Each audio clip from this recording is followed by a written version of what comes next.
A mandala painting that's not often exhibited is from the Asian Art Museum, San Francisco. It's a small painting. It's a mandala, and it's of the subject of Vajrabhairava in a 13 deity configuration.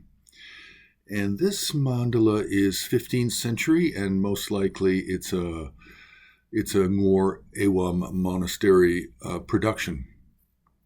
What's special about it is the fact that it is so well preserved. It is so clean. It is so without imperfections. It doesn't have a lot of paint loss. It doesn't have a lot of rolling lines from being rolled, creases.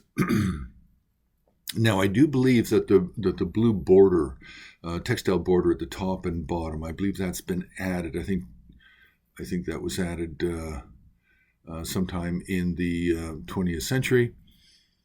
Not original. Now, there could have been some very minor conservation work, just some in-painting, just to fill any losses or creases if there were any. But the painting is very, very well preserved. Excellent example. Now, the 13 deity is one of the more common of the Vajrabhairava mandalas, although it's regarded as being more uncommon and more secret.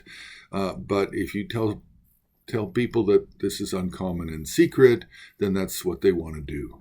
So you make something taboo or dangerous or rare, then that's what they want. Now, what we have is the small figure of Vajrabhairava with multiple heads stacked. It's 9 heads stacked in threes.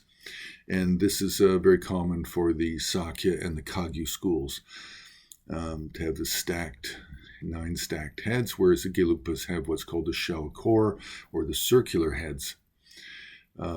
So it's a slight difference in iconography, but yes, you could still find the circular heads in the Sakya school and in paintings even from this time period. Then around that you have this circle where you have 8 figures, and then outside of the circle you then have a square, sort of an inner square, and then an outer square where you have the remaining deities of the 13 deity configuration. Outside of that you have another round circle, and then you have the 8 great cemeteries, and then you have the multicolored flames of pristine awareness. Now, what you'll notice as a difference between a Gelugpa mandala and a Sakyapa mandala, or a Ngor, or a sub-school of Sakya, is the Sakyas always, or almost always, put the flames on the extreme outside, whereas the Gelug tradition likes to put the 8 cemeteries outside of the flames, the multicolored flames. So just a little variation in iconography and in mandala interpretation, and a variation in mandala theory. I'm not sure if it was Tsongkhapa who taught that or whether or not it was Kedrup. I would have to go back and check. Now, surrounding the central mandala circle, we have 4 additional figures, all standing upright, and these figures are not related to the mandala at the center of the composition itself. What they are is they're related to Vajrabhairava, but they're just different forms of Vajrabhairava that come out of different systems of Vajrabhairava practice. So at the top, the viewer's top left, we have a 3-faced, 6-armed form of Vajrabhairava, and all of these 4 all have buffalo heads. Then in the top right, viewer's right, we have a 4-armed 2-legged, 1-faced Vajrabhairava. Then at the lower right side, we have a 1-faced, 2-armed standing on a buffalo. They all stand on buffaloes. The ones at the top are blue, the ones at the bottom are brown. I think that's actually just an artistic variation, and it's nothing iconographic to it at all. But you have to be careful not to confuse the 1-faced, 2-armed Vajrabhairava. See, this actually may not even be a Vajrabhairava. It might be a Krishna Yamari, which is a related. When it comes to Vajrabhairava, we have it actually belongs to a group of 3 deities. It's Vajrabhairava, Krishna Yamari, and Rakta Yamari, and these go together, and they're all highest Yoga Tantra. And as taught in the Druptop Kuntu and the Sadhana Samuchaya, the figure at the lower right side should properly be a Krishna Yamari, and it's possible that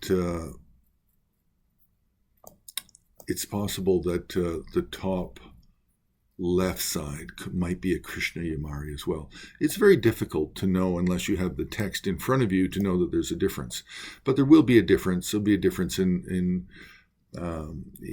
presentation, in sadhanas, and also there'll be a difference in lineage. Now, at the bottom left side, we have Sahaja Heruka, one face, two-armed, a simplified form of Vajrabhairava. And this simplified form can also have a consort at times. So this is simply an introduction into one of the best paintings of Vajrabhairava in the world as a mandala, and it belongs to the Asian Art Museum, San Francisco, and it is truly a treasure. It's just a wonderful thing, and when you see it in person, you just want to keep looking at it because you're always finding new things to see and new details. So thank you very much. You can press like, you can subscribe, and you can make a donation on the homepage of Himalayan Art Resources. But you can also join HAR on Patreon, and if you join as a free member, there are still videos and news announcements and things that are available to you as a free member. Plus, you can see what other videos that we're doing that are in a longer format, 10 minutes, 20 minutes, half hour, and the different subjects that we're discussing on the HAR on Patreon platform.